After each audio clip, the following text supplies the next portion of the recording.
الطباخ العالمي داق كده على السريع العيش اللي عند الولد الصغير في الكشك. على طول حس إن الولد ده أكيد هيبقى أسطورة في مجال الأكل في المستقبل، بس الولد كان ناقصه $50 عشان يبدأ مشروعه، فالطباخ اداله الفلوس بكرم، لكن الولد أصر يوقع اتفاق على $50 دي، وكمان قال إنه هيشارك الطباخ في شغله بعد ما ينجح. بس الولد اكتشف إنه ما جابش قلم، فالطباخ اداله قلم والحبر ووعده إنه هيجي تاني يوم ياخد القلم والاتفاق. تاني يوم الولد استنى كتير، لكن الطباخ ما جاش، فالولد حلف إنه لازم يرجع له الجميل في المستقبل. وبعد 18 سنة والطباخ بيفتش على المطبخ، الزباين اشتكوا إن الأكل مش نظيف، وأفراد من عيلة أكلت منه حالتها بقت مش كويسة. وساعتها ال3 تلامذة اللي عنده دخلوا عليه، طلبوا منه يسلمهم كل الفلوس والأسهم بتاعة المطعم، واللي هيخربوا سمعته ويقفلوه.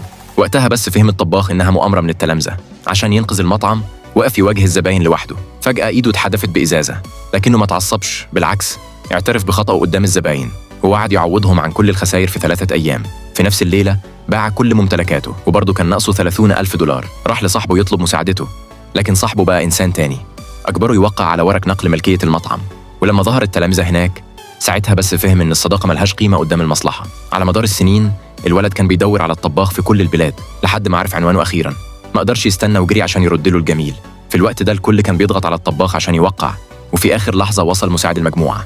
المساعد كمان عرف الطباخ. واحد من التلامذة افتكر إن المساعد جاي يستثمر في المطعم، فاستعجل يطرد الطباخ، لكن المساعد بالقلم. الاتنين التانيين ما كانوش مصدقين،